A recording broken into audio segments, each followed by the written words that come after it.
Hello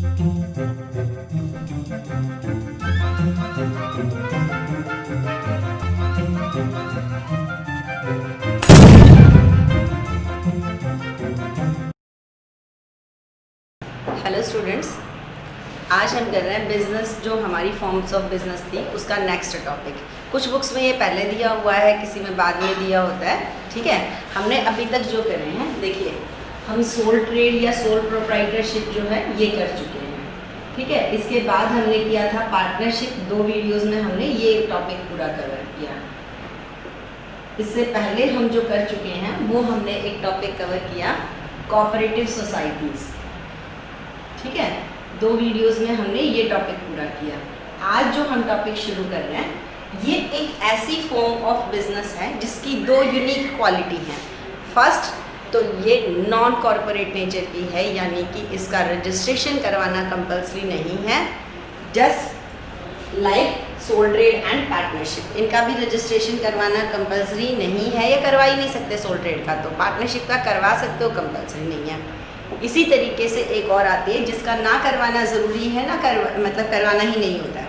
और एक बड़ी चीज़ होती है उसके अंदर कि ये एक ऐसी फॉर्म ऑफ बिजनेस है जो सिर्फ और सिर्फ इंडिया के अंदर ही होती है। इसको HUF, हिंदू अनडिवाइडेड फैमिली या जॉइंट हिंदू फैमिली बिजनेस भी कहा जाता है। Joint Hindu family business.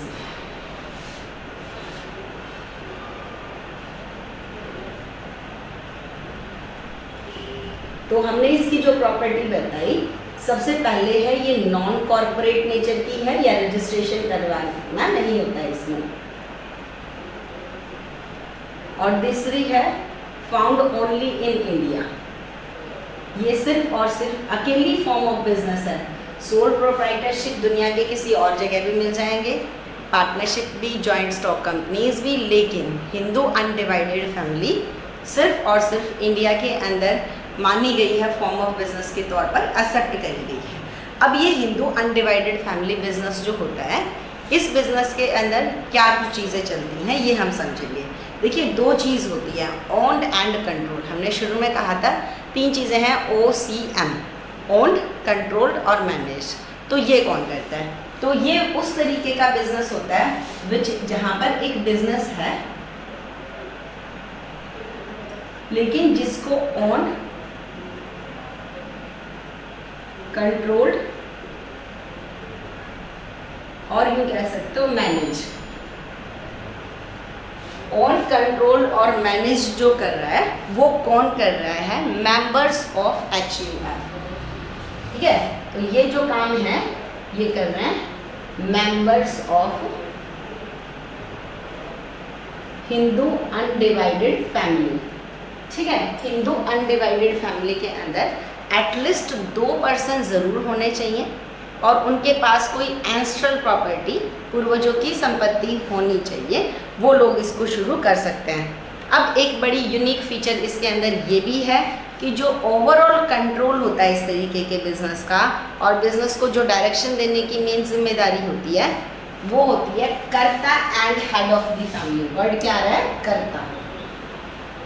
कर्ता है, या ये इसको बोलता है हेड ऑफ द फैमिली। जो भी हिंदू अनडिवाइडेड फैमिली में सबसे सीनियर मेल होता है, उस सीनियर मोस्ट फैमिली के मेंबर्स को कर्ता या हेड ऑफ द फैमिली माना जाता है। और जब तक वो है तब तक वही बिजनेस संभालेंगे। उनके जाने के बाद, मतलब उनकी डेथ के बाद, जो भी नेक्स्ट मेल मेंबर होगा इस फैमिली का, वो उस बिजनेस का हेड बन जाएगा। अब ये जो हेड और कर्ता ऑफ द फैमिली है, इनका एक तरीके का सेंट्रल रोल होता है बिजनेस के अंदर। बिजनेस की मेनली सभी तरीके की डायरेक्शन और मैनेजमेंट अकेले इन्हीं पर्सन के हाथ में होती है। मेंबर कितने भी हो सकते हैं, सारे के सारे फैमिली पर्सन जो हैं वो हिंदू अनडिवाइडेड फैमिली बिजनेस के बराबर के जो है मेंबर माने जाएंगे। लेकिन फिर भी इस तरीके के बिजनेस की मैनेजमेंट, कंट्रोल, डायरेक्शन की जिम्मेदारी मेनली किसके ऊपर आती है? कर्ता और हेड ऑफ द फैमिली। वो जो भी eldest member of the family होता है वही कर्ता ऑफ बिजनेस माना जाता है। और यहाँ पर एक चीज़ है, इस तरीके के जो बिजनेसेस होते हैं, these are govern by Hindu succession act या हिंदू लॉ भी लिख सकते हो, हिंदू लॉ है और हिंदू सक्सेशन एक्ट 1956 है, या सिंपल हिंदू लॉ भी लिखा हुआ है। यहाँ पर जो भी बिजनेस के लॉज हैं वो मतलब उसको रन करने के लॉज हैं बिजनेस को, हिंदी अनडिवाइडेड फैमिली के, वो हिंदू लॉ जो है वही उसको डिसाइड कर रहा होता है। तो हिंदू सक्सेशन एक्ट भी है, हिंदू सक्सेशन एक्ट लगता है 1956। तो हिंदू सक्सेशन एक्ट है या कई जगह पर सिर्फ हिंदू लॉ लिखा हुआ है, तो ये लॉ है, ये इसको पूरी तरीके से डायरेक्ट करता है, यहीं पर रूल्स एंड रेगुलेशन होता है। अब है 2 स्कूल्स ऑफ थॉट है। नॉर्मली तो क्या होता है, मेल मेंबर्स जो हैं वही सारी जगह पर माने गए हैं, लेकिन फिर भी इसको लेकर 2 ओपिनियन हैं, ठीक है। 2 स्कूल्स ऑफ थॉट कौन से हैं, यानी कि हिंदू लॉ के द्वारा ये गवर्न किया जा रहा है, लेकिन 2 तरीके की विचारधाराएं हमारे देश के अंदर चलती हैं, ठीक है। और ये कौन कौन से हैं, दया भाग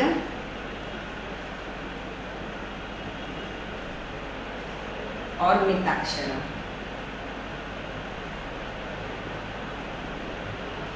ये सबसे इम्पोर्टेंट पार्ट होना चाहिए इस चैप्टर का, जो नई सी चीज़ है इसके अंदर सीखने मिलेगी।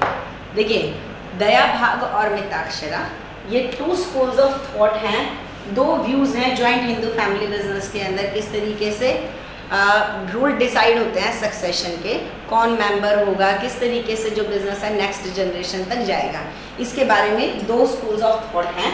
पहला है दया भाग, मेनली ये वेस्ट बंगाल में ही अप्लाई होता है, फिर भी कई बुक्स में दिया हुआ है, असम में है, बंगाल में है, कुछ जगह पर मेनली, लेकिन ये वेस्ट बंगाल में अप्लाई हो रहा है।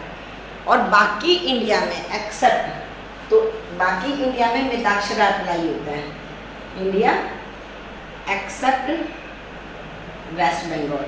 वेस्ट बंगाल के जॉइंट हिंदू फैमिली बिजनेस के रूल काफ़ी अलग हैं, और बाकी इंडिया में जो अप्लाई होता है वो होता है मिताक्षरा। अब ये समझते हैं दया भाग और मिताक्षरा जो है वो है क्या। देखिए, दया भाग के प्रिंसिपल के अंदर क्या होता है, जो भी फैमिली होती है इसके अंदर मेल और फीमेल दोनों ही मेंबर बन सकते हैं हिंदू अनडिवाइडेड फैमिली बिजनेस के। बाकी जगह पर क्या हुआ, सिर्फ और सिर्फ मेल मेंबर्स जो हैं वही बिजनेस के मेंबर होंगे, यानी कि फीमेल मेंबर को पार्ट नहीं माना गया है। तो वेस्ट बंगाल के अंदर क्या है, मेल और फीमेल दोनों को मेंबर बनना अलाउड है, जबकि यहाँ पर हमारे चलता है सिर्फ और सिर्फ मेल मेंबर्स जो अनडिवाइडेड फैमिली बिजनेस में होते हैं, हिंदू फैमिली के हैं, वही फैमिली के मेंबर होंगे। एक चीज़, दूसरी चीज़ है मिताक्षरा के अंदर जो है, आपको अपनी प्रॉपर्टी के अंदर जो भी एंसेस्ट्रल प्रॉपर्टी है उसको आप उसके अंदर आपको राइट बाय बर्थ मिलते हैं। जैसे आप ही हो, आपको अपने अगर फैमिली बिजनेस है उसमें आपके अधिकार आपके फादर की जो है कंसेंट सहमति उस पर डिपेंड नहीं है, आपको पूर्वजों की संपत्ति में पैदा होते ही अधिकार मिल जाता है अगर आप एक मेल मेंबर हो। अब खैर हिंदू लॉ में भी चेंज कर दिए गए हैं, फीमेल को भी मिलता है, तो मेनली तो मेल को ही है। तो वो जो अधिकार मिल जाते हैं वो आपको बाय बर्थ मिल जाता है मिताक्षरा में, ठीक है। मिताक्षरा में आपको बाय बर्थ फैमिली मेंबर्स के अंदर फैमिली मेंबर को फैमिली बिजनेस में फैमिली प्रॉपर्टी में हिस्सेदारी मिल जाती है, जबकि दया भागा में ये ऐसा नहीं होता। इसके अंदर जो पिताजी हैं, जो फादर हैं, उनकी डेथ तक या उनकी मर्जी तक वो प्रॉपर्टी आपको बाय बर्थ नहीं मिलती। आपको प्रॉपर्टी केवल उसी कंडीशन में मिलेगी जब जो पिता है वही अपनी नेक्स्ट जनरेशन को प्रॉपर्टी देना चाहते हो, यानी कि बाय बर्थ कुछ नहीं मिलता, आप पूर्वजों की संपत्ति में जन्म लेते ही अधिकारी नहीं हो जाते हो। तो ये रूल काफ़ी अलग हैं। तो 2 जगह हैं, एक तो मेल और फीमेल का फ़र्क है। हालांकि अब काफ़ी जगह फीमेल को भी राइट मिलने लगे हैं, हालांकि हम उस चीज़ को एक्सरसाइज नहीं करते हैं। फीमेल है वो शादी के बाद या दूसरी वजहों से अपने राइट कभी क्लेम नहीं करते हैं, लेकिन वेस्ट बंगाल में मेल और फीमेल दोनों को फैमिली बिजनेस के अंदर बराबर अधिकार। दूसरी चीज़ है, इसके अंदर आपको एंसेस्ट्रल प्रॉपर्टी में जन्म लेते ही अधिकार मिल जाते हैं। यानी कि ये सोचिए कोई बहुत पूर्वजों की संपत्ति है, आपके पिताजी नहीं भी चाहते ना आपको हिस्सेदार बनाना, वो सिर्फ अपनी पर्सनल प्रॉपर्टी आपको ना दें, पूर्वजों की संपत्ति में तो आपको अधिकार मिलेगा ही मिलेगा हिंदू सक्सेशन एक्ट के अकॉर्डिंगली। लेकिन बाकी जगह पर दया भाग जहाँ पर अप्लाई हो रहा है वहाँ पर ऐसा नहीं है। अगर पिता नहीं चाहते वो अपनी जो भी उनकी संतान है उसके व्यवहार से खुश नहीं है, उस केस में वो वहाँ पर उनको प्रॉपर्टी के राइट्स जो हैं उनसे उनके राइट वे ऑफ कर सकते हैं। तो ये दया भाग है। तो दो जगह ये अलग हो जाता है। दया भागा, नाम से इसको रिलेट कर लीजिए, दया भागा, जहाँ पर आपको क्या भाग मिलेगा बिजनेस में, ये पिता की दया पर निर्भर है। तो भाग जो आपका है वो दया पर किसकी डिपेंड है, पिताजी की। ठीक है, तो जब तक आपकी जनरेशन है, जो आपसे फॉर्मर जनरेशन है, वो आपको अधिकार नहीं देना चाहती है, आपको नहीं मिलेगा, बाय बर्थ आपको कुछ नहीं मिलता है। जबकि मिताक्षरा जो कि सारी जगह अप्लाई हो रखा है, ठीक है, वहाँ पर बाय बर्थ आपको मिल रहे हैं। तो ये तो टू स्कूल्स ऑफ थॉट है। बहुत इजी सा टॉपिक है और आज ही पूरा हो जाएगा। मेनली हमें जो समझनी है इसके बारे में, नॉर्मली ये क्वेश्चन बहुत बार रिपीट हुआ कि name any form of business which exist only in India, that is joint Hindu family business. काफ़ी ओल्डेस्ट फॉर्म ऑफ बिजनेस है। अगर आप में से किसी ने पुराने सीरियल्स देखे हो ना, उनमें इस तरीके के बिजनेस जो आते थे पुराने टाइम पर, कसौटी ज़िंदगी की, इस तरीके के कुछ सीरियल होते थे, अब तो याद भी नहीं है, कुछ सीरियल थे जिसमें इस तरीके के फॉर्म्स ऑफ बिजनेस जो हैं वो दिखाई जाती हैं कि उनके शेयर्स मार्केट में नहीं है, सारे अनडिवाइडेड जो फैमिली है वही उनको बिजनेस मिला हुआ है। तो ये हमारे वाला तरीका होता था, business which is owned, controlled and managed by members of HUF। एक मजे की बात है, इसके अंदर जो मेंबर्स होते हैं उनको हम पार्टनर्स नहीं कहते हैं। पार्टनरशिप में हमने उनको क्या कहा, पार्टनर्स। यहाँ पर वर्ड यूज होता है को पार्टनर्स। जो भी मेंबर्स होते हैं इनका नाम है को पार्टनर। को पार्टनर में दो क्वालिटी होनी जरूरी है। एक तो वो हिंदू अनडिवाइडेड फैमिली में ही पैदा होने चाहिए, कोई बाहर का मेंबर इसमें अलाउड नहीं होता है। दूसरी चीज़ है there must be some ancestral property, कोई पूर्वजों की संपत्ति जरूर होनी चाहिए जिसके अंदर आप बिजनेस करने जा रहे हो। विदाउट एंसेस्ट्रल प्रॉपर्टी जो आपसे पहले नहीं बनी हुई है, एंसेस्ट्रल प्रॉपर्टी कैसे बनती है, एक तो जो पिछले लोगों से आई हो, हमारी पिछली जनरेशन से एक्यूमुलेट करी हुई है। दूसरी है किसी की इंडिविजुअल प्रॉपर्टी जो उसने एंसेस्ट्रल प्रॉपर्टी मान ली है या मतलब उसमें हमने मिला दी है, तो वो चीज़ें हमारी होती हैं एंसेस्ट्रल प्रॉपर्टी। तो ये दो चीज़ें होने के बाद आपका अगर आपने बिजनेस शुरू किया है और उसके मेंबर्स को हम को पार्टनर कह रहे हैं। अब इसकी जो है फीचर्स की बात कर लेते हैं। फीचर्स में सबसे पहले है फॉर्मेशन। बिजनेस को किस तरीके से फॉर्म किया जाता है, हमने पहले ही कहा किसी तरीके का रजिस्ट्रेशन अप्रूवल आपको नहीं चाहिए। कोई भी हिंदू अनडिवाइडेड फैमिली जिसमें 2 से ज़्यादा मेंबर हैं, जिनके पास पूर्वजों की कोई संपत्ति है, वो इस तरीके का बिजनेस जो है वो शुरू कर सकते हैं।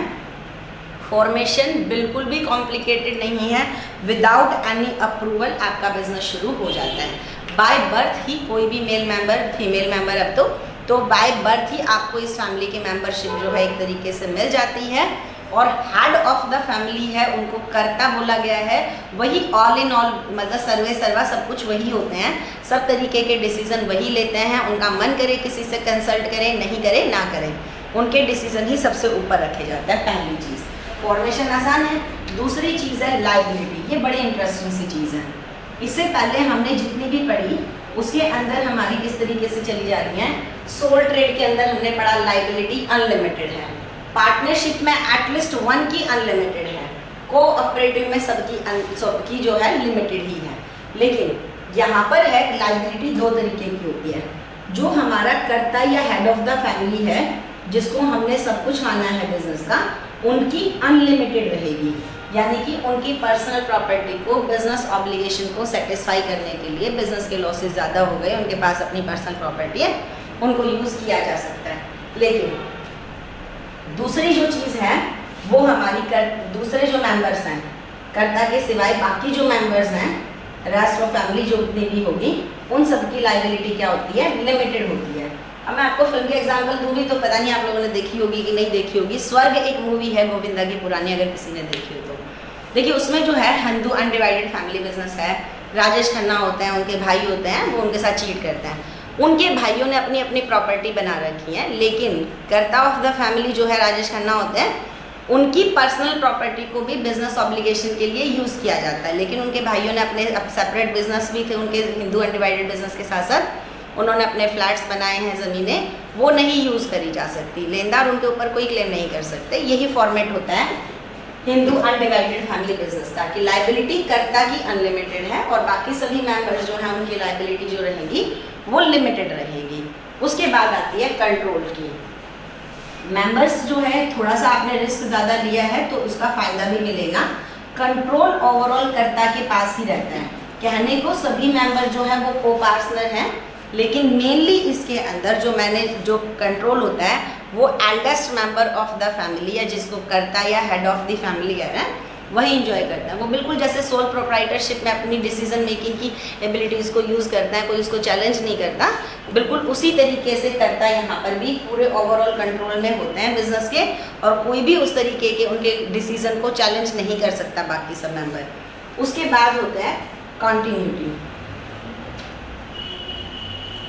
कॉन्टीन्यूटी की बात जहाँ तक आती है, कॉन्टीन्यूटी करें देखो सोल ट्रेड में अगर उसको कुछ हो जाए तो पूरा बिजनेस खत्म। पार्टनरशिप में भी दिक्कत आ सकती है क्योंकि आपको पार्टनरशिप फॉर्म दोबारा से करना पड़ेगा, उसके सब कुछ एग्रीमेंट को फिर से फ्रेम करना पड़ेगा। को पार्टनरशिप में कोऑपरेटिव में भी हालांकि स्टेबिलिटी होती है, लोग मेंबर्स आते रहते हैं जाते रहते हैं, कोऑपरेटिव सोसाइटीज़ जो है परमानेंट स्टेबिलिटी उनकी स्टेबिलिटी ठीक होती है। और यहाँ पर ये कंटिन्यूटी के मामले में आपका हिंदू अनडिवाइडेड फैमिली भी बहुत सेफ होता है, क्योंकि इसमें जैसे ही eldest member of the family उनकी डेथ हो जाती है तो उनकी जगह पर जो नेक्स्ट जनरेशन होती है वो मैनेजमेंट संभाल लेती है। तो स्टेबिलिटी इसके अंदर या कंटिन्यूटी कहें तो वो जो अनस्टेबल एग्जिस्टेंस का डर यहाँ पर था वो अनस्टेबल एग्जिस्टेंस यहाँ पर नहीं रहती। यहाँ पर बिजनेस कंटिन्यू रहता है और बिजनेस जनरेशन ऑन जनरेशन जो है अपने आप ही ट्रांसफ़र होते चले जाता है। तो बिजनेस जो है वो कंटिन्यू रहता है। एक मज़े की बात है माइनर मेंबर। माइनर मेंबर जो है उस जो कि बिलो 18 एज आ रहे हैं, पार्टनरशिप में भी उनको कुछ शर्तों के साथ कभी कभी पार्टनर बनाया जा सकता है। नॉर्मली वो फर्म के पार्टनर नहीं बन सकते, लेकिन फैमिली बिजनेस में तो जिस तरीके से कहा बाय बर्थ ही उनको मैनेजमेंट में पार्टिसिपेट करने का मौका मिलता है, तो माइनर मेंबर होते हैं। रजिस्ट्रेशन करवाना कंपलसरी नहीं है यहाँ पर, लेकिन अगर और इसको लेकिन गवर्न कौन करता है, हिंदू एक्ट, जैसे हमने लिखा था हिंदू हमारा मैंने हिंदू सक्सेशन एक्ट जो है वो अप्लाई होता है। तो यहाँ पर बात आती है इसकी रजिस्ट्रेशन की बात कर लें इसकी, ठीक है, तो वो कंपलसरी नहीं है, लेकिन अगर रूल की बात करें तो कौन से रूल फॉलो होंगे, ठीक है, रूल कौन से अप्लाई होते हैं, हिंदू लॉ के कह सकते हो या हिंदू सक्सेशन एक्ट 1956, ये जो रूल है इसको अप्लाई करते हैं। इसमें टाइम पर बदलाव होते रहता है। पहले बोला गया था सिर्फ मेल मेंबर पार्टिसिपेंट हो सकते हैं और फीमेल को भी जाने देते हैं। तो ये हमारा पूरा हुआ जॉइंट हिंदू फैमिली बिजनेस। और ये बार बार यही कहेंगे कि इसकी सबसे इंपॉर्टेंट पार्ट है 2 स्कूल्स ऑफ थॉट जो हमने पढ़े, दया भाग और मिताक्षरा। एक वेस्ट बंगाल में अप्लाई होता है, दूसरा वेस्ट बंगाल को छोड़कर बाकी पूरे इंडिया में अप्लाई होता है। वेस्ट बंगाल में महिलाओं को भी मतलब मेल और फीमेल सबको पैदा होते ही मेंबरशिप मिल जाती है बिजनेस की। मतलब जो भी बिजनेस की मेंबरशिप में मेल फीमेल बराबर भागीदार होते हैं, इसमें सिर्फ और सिर्फ मेल को मिलती थी। दूसरी है कि पिता की मर्जी का कितना रोल है। मिताक्षरा में कोई रोल नहीं है, ठीक है, जबकि दया भाग में रहेगा, उनकी मर्जी के बिना आपको बिजनेस के राइट नहीं मिलेंगे। उसके बाद यहाँ पर हमने पढ़ा फीचर्स क्या रहेंगी। फीचर्स बहुत सिंपल सी है, इसी में से इसकी कुछ लिमिटेशंस और जो है हमारी एडवांटेज मिल जाएगी। एडवांटेज क्या है, फॉर्म करना बहुत आसान है, फैमिली की गुडविल रेपुटेशन का फ़ायदा पूरी तरीके से मिलता है, डिसीजन मेकिंग फास्ट होती है, फैमिली के अंदर सीक्रेसी पूरी मेंटेन रहती है क्योंकि सारे डिसीजन मेकिंग राइट जो हैं वो तो आपके कर्ता के पास ही होते हैं और उनके लिए भी ज़रूरी नहीं है कि वो बाकी सब मेंबर्स जिनको को पार्टनर कह रहे हैं वो उनसे डील करें। और गुडविल का फ़ायदा जनरेशन, जो आप अच्छा काम कर रहे हो उसका फ़ायदा आपकी आने वाली जनरेशन तक भी जाएगा ही। वो जो आपने गुडविल अर्न करी है वो वहीं ख़त्म नहीं हो रही है। और इसकी सबसे बड़ी लिमिटेशंस क्या है, लिमिटेड रिसोर्सेज। आपकी सारे के सारे बिजनेस का जो साइज़ है वो एक फैमिली के इकोनॉमिक रिसोर्सेज तक ही लिमिटेड रहेगा। मैनेजरल एबिलिटीज़ भी कंपैरेटिवली कम होती है। कॉन्फ्लिक्ट अराइज होने की कि कई बार ये देखा गया कि लोग कर्ता के डिसीजन से हेड ऑफ द फैमिली से हमेशा एग्री नहीं करते हैं, तो वो फिर फैमिली बिजनेस के बंटवारे की बात करते हैं। कर्ता की अनलिमिटेड लाइबिलिटी होना भी बहुत बड़ी प्रॉब्लम होती है कि वहाँ पर कर्ता की लाइबिलिटी अनलिमिटेड होने की वजह से रिस्क ज़्यादा रहता है उनके लिए, उनकी पर्सनल प्रॉपर्टी को यूज़ किया जा सकता है। तो ये हमारा आज का पूरा टॉपिक होता है जॉइंट हिंदू फैमिली बिजनेस। इसकी 3 चीज़ें हमने मेनली जो करी वो थी इसकी फीचर्स, एडवांटेजेस और डिसएडवांटेज। एक छोटा सा टॉपिक जो था वो इसकी टाइप का या 2 स्कूल्स ऑफ थॉट का था। आज के लिए इतना ही और अपने एक्सपीरियंस शेयर कर